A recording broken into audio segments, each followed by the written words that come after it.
Good morning, everyone, and thank you for joining me for today's webinar. In today's session, I want to talk to you about the Sygnia Divi Index Fund. And I'm very excited to announce that you can now access the Sygnia Divi Index Fund at a 0% management fee. Now, we know how important fees are, as ultimately the net of fee investment return that you receive as investors is the return essentially after the fee. So the true return that we enjoy is the net fee investment return. So the more that you can lower your fees, the higher the returns that you can expect over the long terms. And high management fees really do destroy investment value. And that's why we are so pleased to be able to offer you a South African equity fund at a 0% management fee. So what this really means now is that you can build a balanced SA portfolio at a zero management fee. And this portfolio would include equities, bonds, and cash. You can do so by using the Sygnia Money Market Fund for your cash component. Class A is available at a zero management fee right up until the end of 2022. For your fixed income allocation, you could use the Sygnia All Bond Index Fund. Again, Class A is available at a 0% management fee right up until the end of 2022. And now you can access South African equity portfolio. So for your local equity component, you can use the Sygnia Divi Index Fund. Class B will be available at a 0% management fee. And this has no end date. So the 0% management fee will stay forever. Now, we know that equity really is key to any long-term strategy. If you want to grow your wealth over the long term, if you want inflation-beating returns, then you have to include some equities in your portfolio. And if you have been attending a lot of our webinars, we often focus on all of the exciting opportunities outside of South Africa. We've spoken a lot about healthcare as a sector, for example, or disruptive technologies, innovation. And a lot of those exciting opportunities we are finding outside of South Africa. However, we have to remember that at the end of the day, we are South African investors. We live in South Africa, we earn in rands, and our expenses and our liabilities are in South African rands. So our internal optimization process suggests a general rule of thumb of about 1/3 of your total equity allocation to be allocated to global equities and 2/3 to be allocated to South African equities. So where should you invest in South African equities? Well, why not get value exposure by investing in the Sygnia Divi Index Fund? And when I say value exposure, I am referring to value as an investment style, and I will unpack that a little bit later on this morning as well. Now, the fund that we're offering you at a 0% management fee has done phenomenally well on a relative and an absolute basis. It has ranked second out of 115 general equity unit trusts over the last 5 years. So it has delivered phenomenal value. As you can see, it's ranked right up there, second best performer out of all of these SA general equity unit trusts.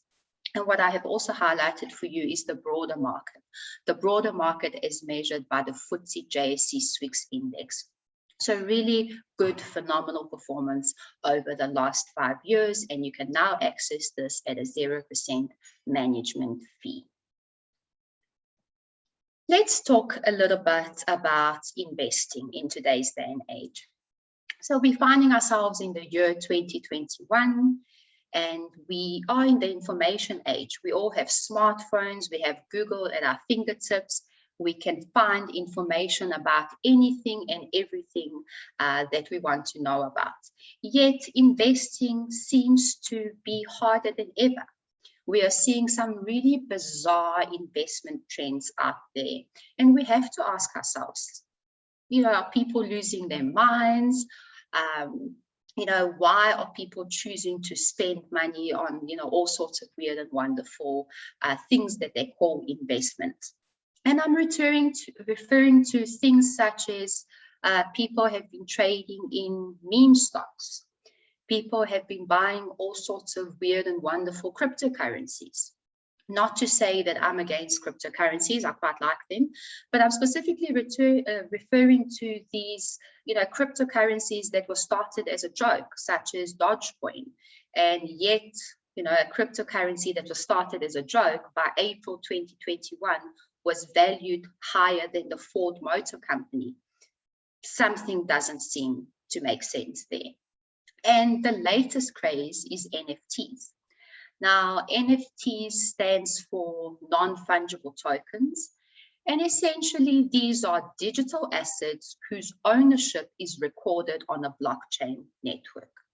And these digital assets could be anything from a picture of a kitten to a little video of an ape, and people are spending a huge amount of money on these NFTs.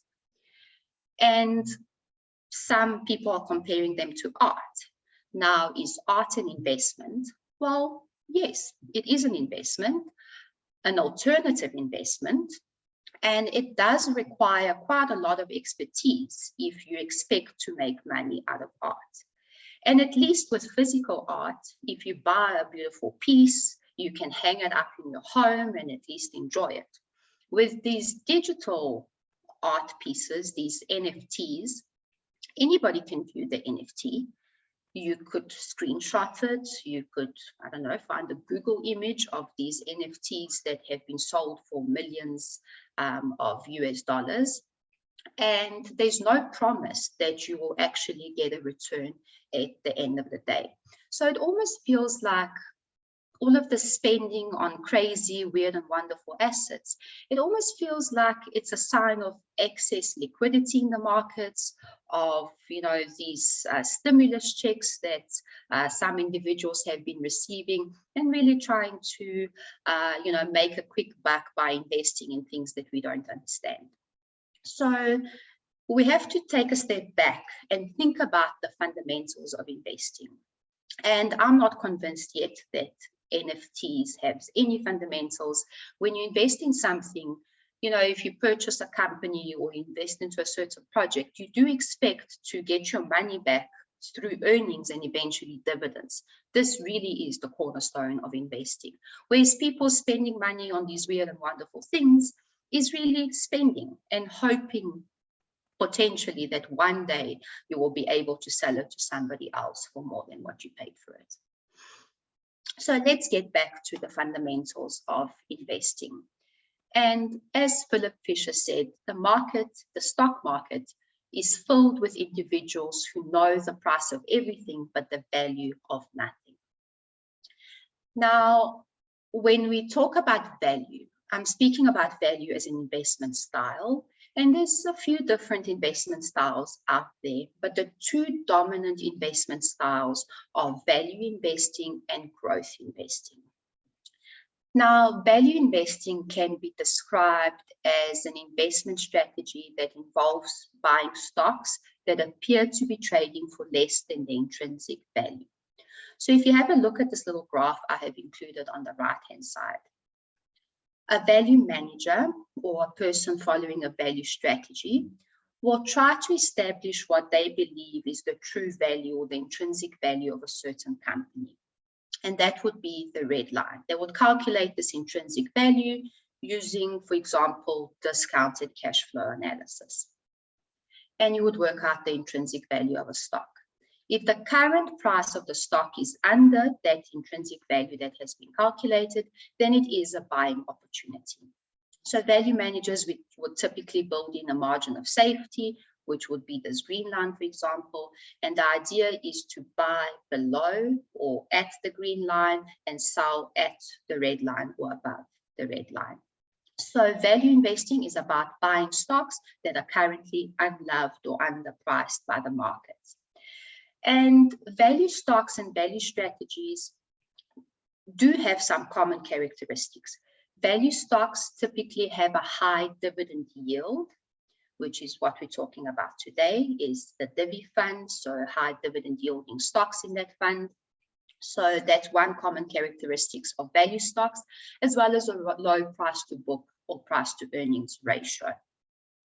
Now, theoretically, value stocks are considered to have a lower level of risk and volatility associated with them, because value stocks that are able to pay out dividends, are typically found among your larger, more established, your blue chip kind of companies.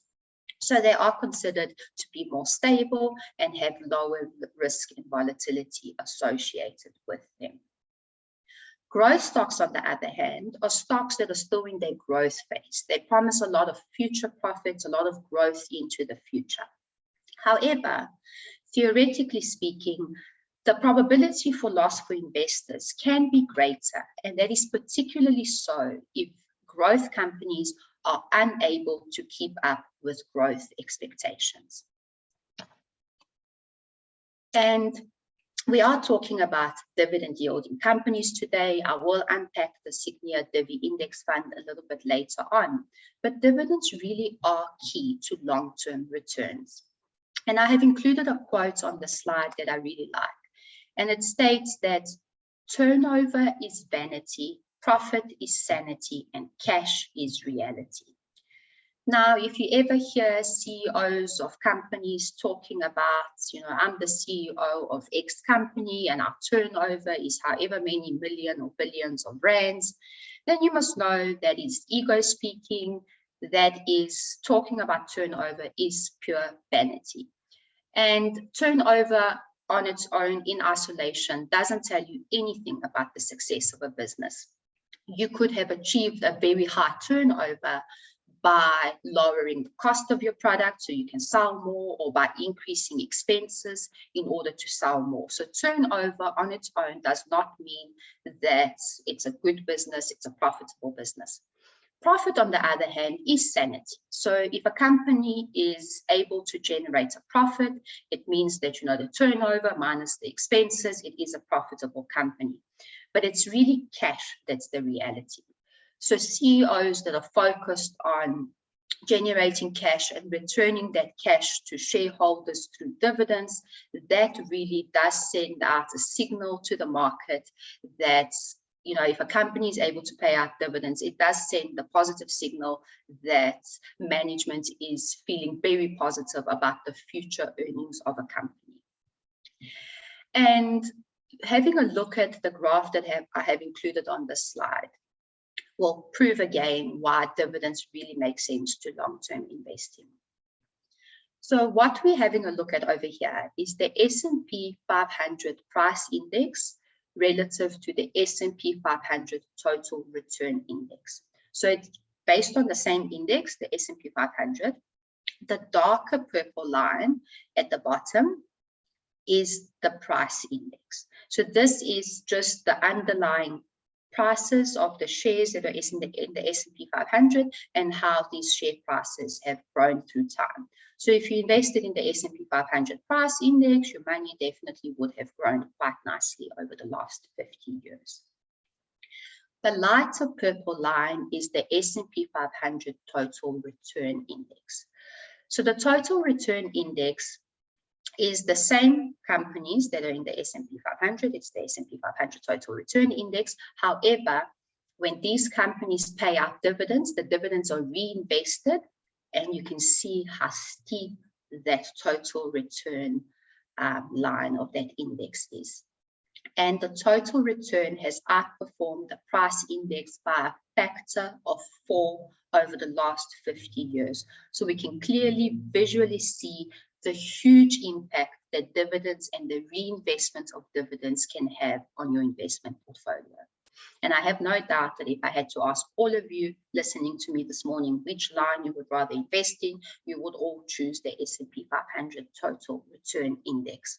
So this reinvestment of dividends over the last 50 years just makes the graph so much steeper, and people that have been investing in dividend earning companies would have enjoyed a much higher return over the long term. So the Sygnia Divi Divi Index Fund is a value-focused fund. I did mention a little bit earlier on that value stocks tend to have a number of characteristics. And those characteristics are a high dividend yield, and as a result, a low price to earnings ratio. So if you have a look on the right-hand side, comparing the dividend yield of the Divi fund relative to the broader market, which is measured by the SWIX, which is the lighter purple, we can see more than double the dividend yield of these stocks versus the relative market. And looking at their price to earnings ratio, these stocks are about half as expensive as the market. So ticking the box in terms of the characteristics of a value-focused fund. Now, the Sygnia Divi Index Fund is a passively managed fund. It systematically selects stocks that offer value by looking at their price to dividend ratio. So having a look at the top 10 holdings, these stocks are in the fund because they do pay high dividend yields, and the weighting methodology of the fund, of the index, is to weight the stocks with the highest dividend yields more. So it's not market cap weighted, it's weighted according to the expected dividend yields of these companies. So if you look at the top 10 holdings, these should all be names that we are familiar with as South Africans. These are blue chip companies, very established companies that we know very, very well. So you see companies such as Vodacom and MTN, network providers that we're all very familiar with. You see a couple of banks, very established, that have been around for many, many years. You see retailers such as Truworths. So it's these very well-known large companies that form part of the top 10 holdings of the fund.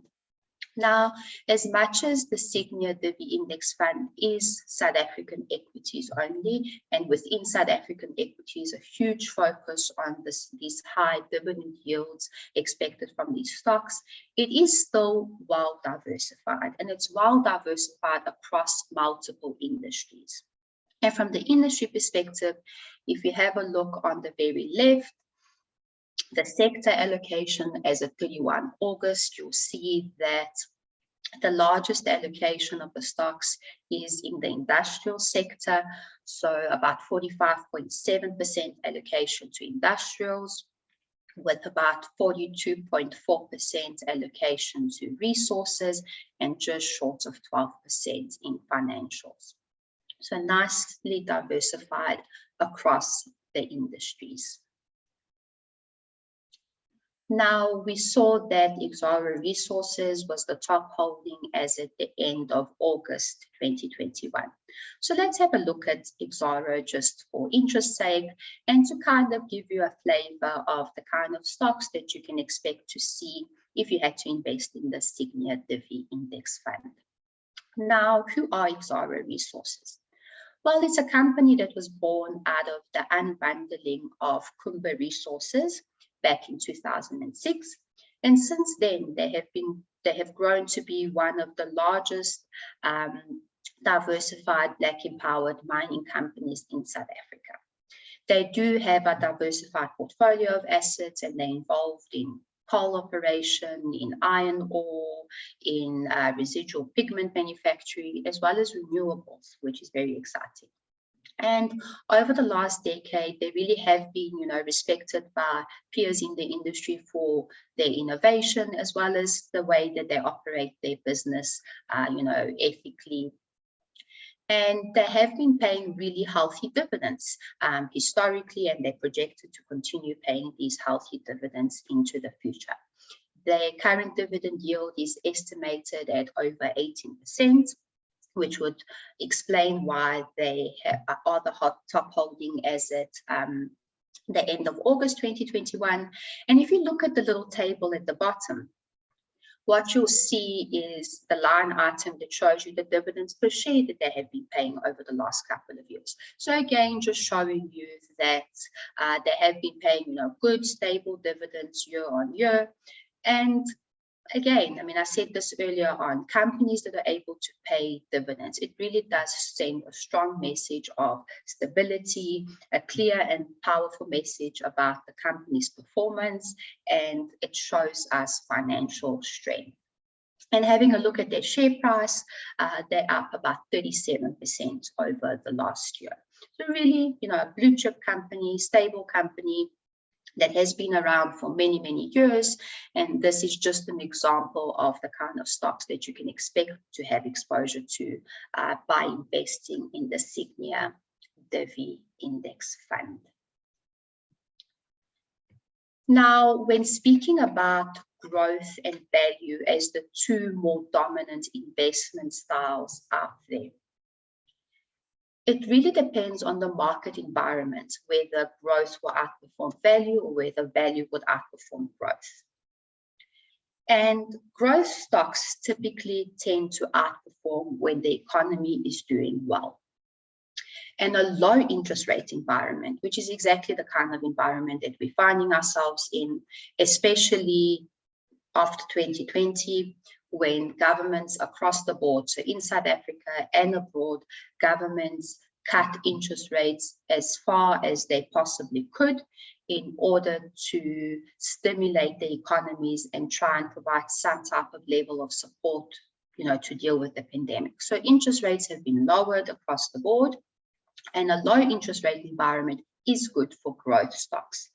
So the reasons for that is that growth stocks are still growing. They often need outside capital to invest into their business in order for that growth to materialize. And a low interest rate environment is good for these growth stocks, as it does lower the cost of capital for these firms that are looking for the outside capital to expand. So it should be no surprise then that growth has been outperforming value. Value investing, on the other hand, tends to do better when interest rates are rising. And again, so interest rates have not risen as yet, but we are in this environment where interest rates cannot really go any lower, and we will start to see interest rate hikes. If it's not in 2021, then we will see it in 2022 and 2023. Now, when I explained value stocks, and I explained that these are typically your blue chip companies, these larger, more established companies, they are more stable, and they tend to do better in uncertain economic environments relative to growth stocks because of their stability and because they're well known. And rising inflation and interest rates, which is again the current market environment. We're seeing bond yields rise, we're seeing inflation rise, and interest rates will follow. So in a rising inflation and interest rate environment, that is when you expect to see value stocks outperform. And the profit from value stocks comes a lot sooner. Value stocks are already, profitable. They're not in that growth phase. So the profit from value stocks comes sooner. Whereas growth stocks, as I explained to you, are profitable further into the future. So as inflation picks up, and if you start discounting these future profits back to today, with high inflation or increasing inflation, these future profits are worth a lot less today. And that is why a rising inflation and interest rate environment is not good for growth stocks. So as we see this recovery of growth and inflation, it does signal that it will be good for value stocks. And in fact, value did make a comeback. Value made about an 8-month comeback, and it has since started to underperform again on the back of concerns about further waves and concerns about the Delta variants of the COVID-19 pandemic, and especially in the developed world as they're starting to get into winter in the northern hemisphere. So there are concerns about what the status of the pandemic will be. So if you look at this graph that I have on the right-hand side, it shows us how US bond yields and value over growth tend to move in tandem with each other. So we have seen, US yields were coming down, and as these US yields started to go up, that's when value started to outperform growth again. Value has since come back. Bond yields are continuing to rise. So I truly believe that we're almost getting a second shot at being able to invest in value again. So if we miss the first run and the current market environment still points to rising inflation, recovering growth, and eventually the hiking of interest rates. So we're getting a second shot at being able to invest in value before it has a massive run. We know, some of the basics of investing are to buy low and sell high. It doesn't always materialize in practice. We don't always have a crystal ball to know exactly when the low is, but what you can clearly see from this graph is that value, as I mentioned, it did really well for about 8 months. It has come back, so it's a good opportunity to get back into a value strategy again today. The next question you have to ask yourself, so if I have convinced you that value investing makes sense, high dividend yielding companies make sense, and that the current market environment actually makes sense for a value strategy. If I have convinced you of that, then the next question you need to ask yourself is, well, which value manager do I choose? It's quite difficult to choose exactly which value manager is going to deliver, good absolute return, good relative returns. And you're going to have to do quite a bit of research, and it's all going to be based on, historical performance. And it's difficult to really find that one-star manager that you can expect to outperform. If you have attended a lot of our webinars, we often show, a table of asset managers and how their performance is ranked, and we call it our fruit salad of asset managers, because no asset manager is at the top of the ranking tables across every single period. So you are taking a risk by, hedging your bets on one manager and saying, this guy, let's hope will deliver deliver some really good investment outcomes from our portfolio. So instead of going through, all of that effort and paying very high fees for active management, why not follow the value style passively by investing in the Sygnia Divi Index Fund? As I mentioned, you can now access this at a 0% management fee. The performance has been there. It has performed phenomenally well on a relative and absolute basis, ranking second out of 115 general equity unit trusts. So as John Bogle says, don't look for the needle in the haystack and just buy the haystack. From a performance perspective, I have included the cumulative performance of this fund since inception. So that's measured here with the lighter purple line, whereas the SA General Equity category is the darker purple line.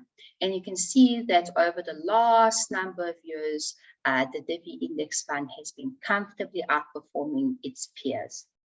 And we can also have a look at the table that I have included at the bottom. These are the latest performance numbers that we have available to 31 August 2021. And we can see that over the 1 year, the Sygnia Divi Index Fund has delivered 44.8%, way ahead of the peer group. In fact, outperforming the peer group by more than 20% over the last year. And you can see this outperformance against the peer group across every single management period and since inception. So as much as some of the figures, may be lower over a certain period, other, relative to another, at the end of the day, every little bit helps, especially when you're looking at investing over the long term and you're looking at your cumulative performance. So every little bit of more return and every little bit that you can save in fees does make a huge, huge difference to your investment portfolio at the end of the day. So Class A, the Sygnia Divi Index Fund. Class A, the flat management fee of 35 basis points, excluding VAT, will remain. Class B is the zero fee class. So that will be a 0% management fee, and it is forever. So now that is what we call value investing. We will undergo a balloting process, and investors who want to switch out of Class A into Class B, that will not be a CGT event. So you can switch into the zero fee class and you will be part of the balloting process.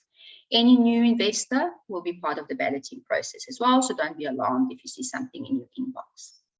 And the balloting process will introduce a performance fee that will be payable only if the fund beats its benchmark, which will be the FTSE JSE SWIX index. So only if the dividend index outperforms the broader market, then performance fees will be payable. During this period, which takes about 3 months of the balloting process, there will be no performance fees that are payable. Now, should you invest in the Sygnia Divi Index Fund now? Well, we spoke about which market environment makes sense for value, which market environment makes sense for growth. And rising interest rates are putting pressure on these highly rated growth stocks. And the Sygnia Divi Index Fund captures those shares that are benefiting from a return to value. So the current market environment does make sense for a value investment strategy. And as I tried to explain a little bit earlier on, dividends really are the cornerstone of long-term investing. So by investing in the Sygnia Divi Index Fund, you will be exposed to high dividend yielding South African companies. And if I had to summarize the Sygnia Divi Index Fund in a nutshell, it's a systematic way of harnessing value. It will give you, the investor, exposure to high dividend yielding companies. You can harness the power of value managers at literally a fraction of the cost, and the performance has been phenomenal, as I did show you in my earlier slides. So really, the time to invest into the Sygnia Divi Index Fund is now. So that's all I have for you in terms of slides. I kept it relatively short. I just wanted to give you an indication of what you can expect by investing in the Sygnia Divi Index Fund. I wanted to talk a little bit about growth and value as investment styles, and to introduce the zero fee offering, which is available from today. I see there are a number of questions. I will answer some of them. Let's see if we get to all of them. But if I don't get back to your question today, then I will get back to you over email in the next couple of days. So thank you very much for your time.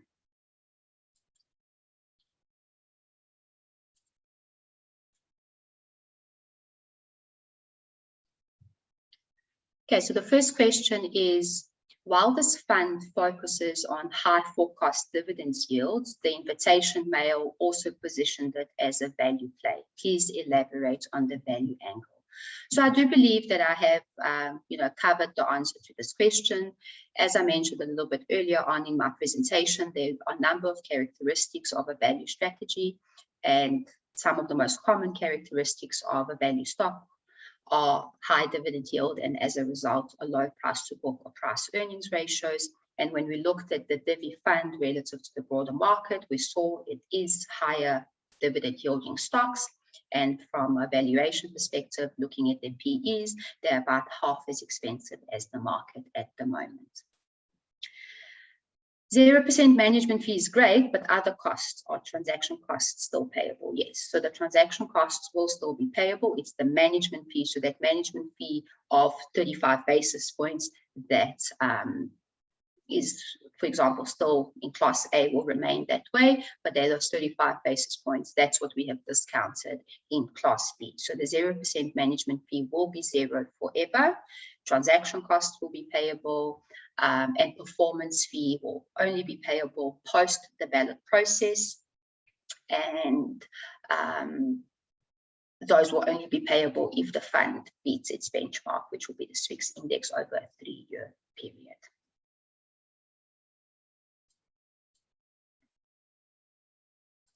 Let me scroll through the offer.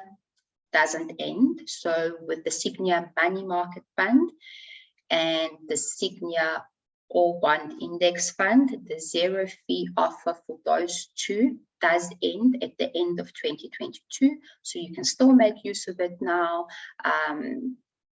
You can take advantage of the zero fee offer there, and then for value or for the Sygnia Divi Fund, the zero management fee will remain forever.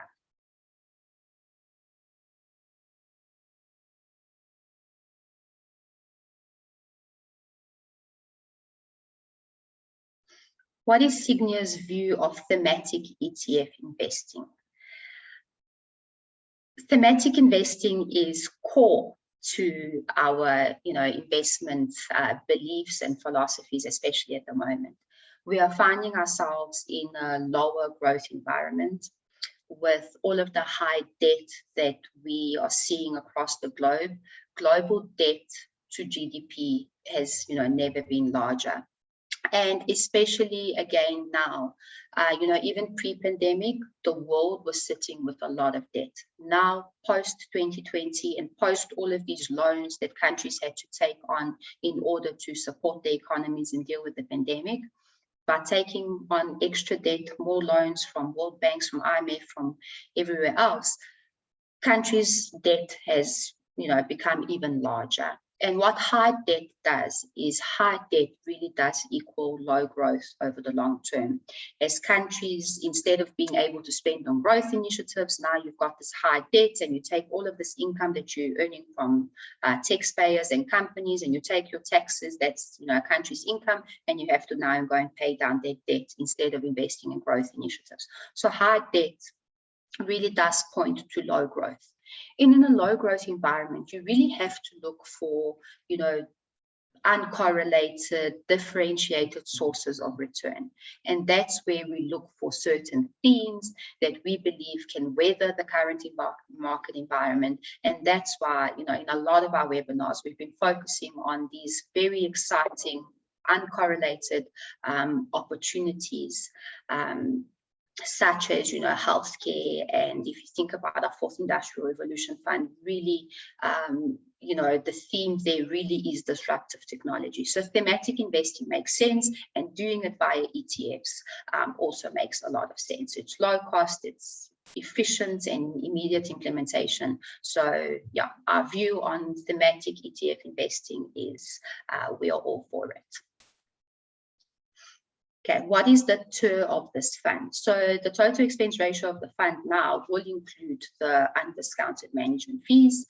So you're welcome to have a look. We will circulate, an email with, the marketing sheet as well as the fund fact sheet, so you can have a look at those details. Going forward, of course, the management fee, if you invest into Class B, will be zero. So the TER will be made up of all the other charges like the transaction costs and custody, bank charges, those types of things. And then going forward, of course, the TER will also include performance fees if performance fees have been paid. And performance fees, as I said, will only be paid if the fund outperforms the SWIX over a 3-year period. Is this an ETF? No, it's not. So this is a unit trust. And it's not an ETF. So the difference between the unit trust and the ETFs is that the ETF is, you can buy it and sell it on an exchange. So it trades like a share. You maybe often see me presenting on ETFs. And we have launched quite a couple of new ETFs now in 2021, but this one is not an ETF.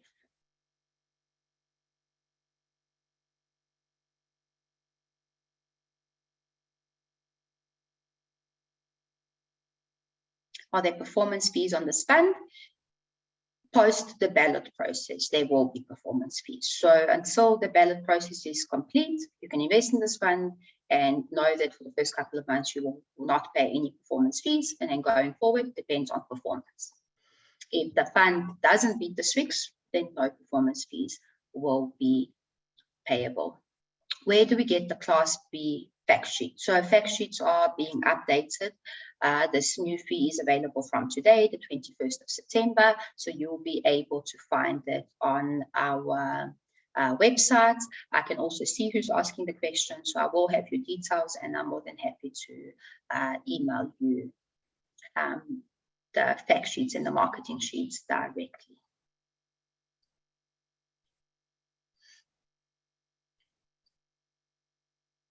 Someone says that launching a Divi fund now is looking backwards into a cycle that has run hard. Why should value persist into the future?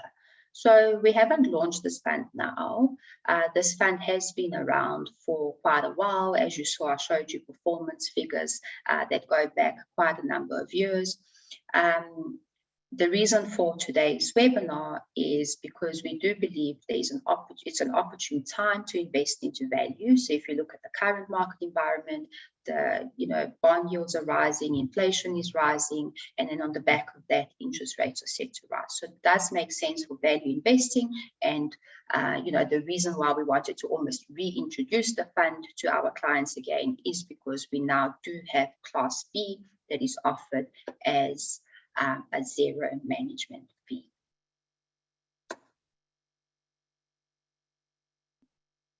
Is this an ETF? No, it's not. How long will the 0% management fee will be applicable? Again, it will be applicable forever. So the 0% management fee. The percentage that you're paying performance fees, it will be 20%. That will be the performance fee that's payable if the fund beats its benchmark, which will be the Swiss index over a 3-year period. So I'm starting to see quite a few repeats of questions that I have already answered. So in the interest of time for everybody, I think I will say thank you very much and goodbye. And I will go through all of these questions that you have left for me, and I will make sure to answer you directly via email. So thank you again for making the time, and the recording of this webinar will be saved on our website. Thank you.